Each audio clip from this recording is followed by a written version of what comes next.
Yun guys, nakalimutan ko mag-video sa aming ginagawa ngayon kasi nagcha-charge ako. Ang ginagawa namin ngayon is nagki-cleaning kami dito sa area na kung saan may mga kakao. As you can see, inaano namin ng mga dahon, nililinis tapos inasigahan or inapuyan namin. Yes. Ayun, tingnan nyo naman, malinis na yan. Punta doon, linis na. So ngayon, magluto na naman tayo. So ano? Di maramdaman.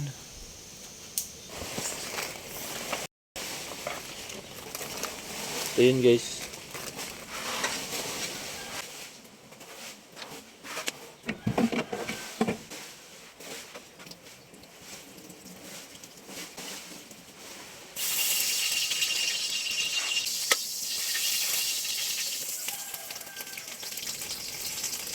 Iya baik kamu luto.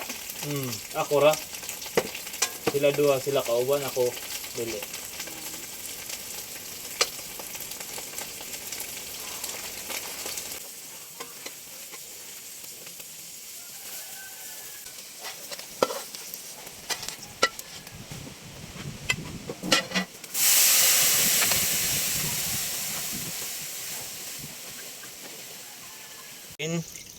Tapos na tayo magluto ng ating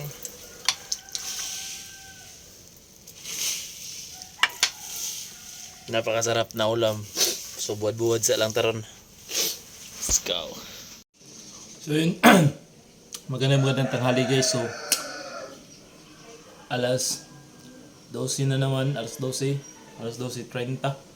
So tayo ay kakain na ng ating tanghalian at ito yung ulam natin, tuyo na dilis, tsaka may kamatis na suka. Ito yung kanin natin. Uubusin natin to kasi kagabi pa ito, baka ito ay mapanis pag di natin kinain ngayon, kaya uubusin ngayon para hindi mapanis, para hindi masayang.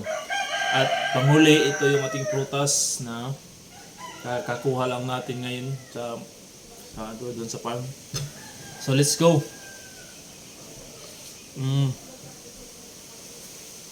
So guys, ngayon mag-ready na ako or mag-prepare ako ngayon sa aking gagawin sa susunod.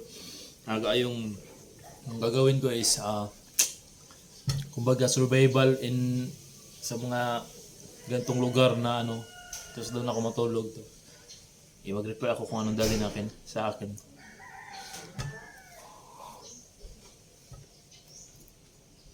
Ang ganda dun sa may ilog. Kaya kung mag-prepare at doon ako mag-camping, solo camping.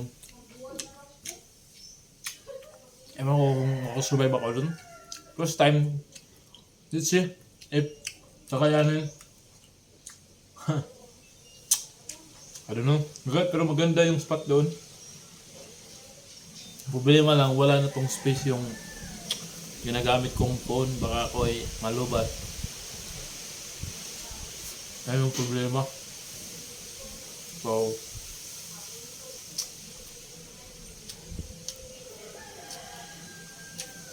hanap po na ako ng paraan kung paano ko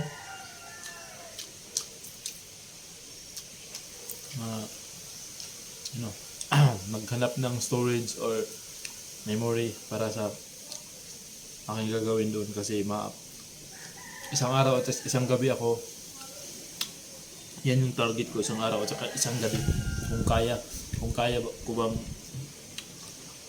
mabuhay ng ganun. Ahas lang yung katapat natin doon, ahas